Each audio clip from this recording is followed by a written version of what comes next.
Merhabalar, bugün bir sonraki kamp için aldığım bazı malzemeleri size tanıtacağım. Bir kutu açılışı yapalım birlikte. İlk ürün Outwell'in çaydanlığı.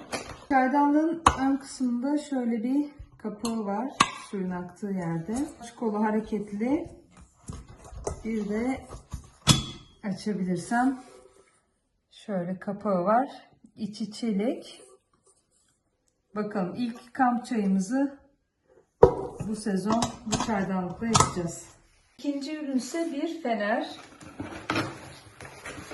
Şimdi daha önce cep telefonuyla idare ettim ama artık yani bir noktadan sonra şöyle sabit bir fener ihtiyacı oluyor kamplarda. O da gördüğünüz gibi böyle gene basit bir paketlemeyle gelmiş. Niye bu kadar büyük kutu kullanmışlar anlamak mümkün değil. Çocuk fener için. Bu bir Alman markası. Burada tasarlanmış. Üstünde de maceranız için hazır mısınız diyor. Şimdi şurada bir USB giriş kablosu var.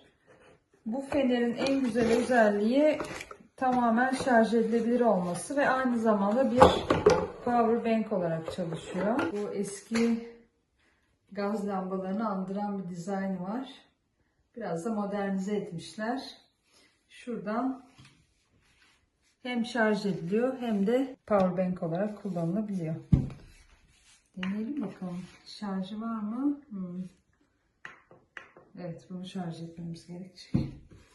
Bu iki ürün şimdilik böyle. Birkaç malzememiz daha gelecek. Bunları da kampta nasıl kullandığımı çekip videoya eklerim.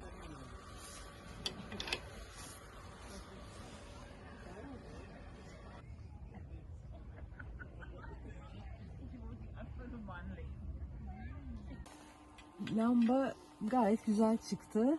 Böyle ışığı açılıp kısılabiliyor. Bir de düğmesine basınca beyaz ve sarı ışık olarak değişiyor.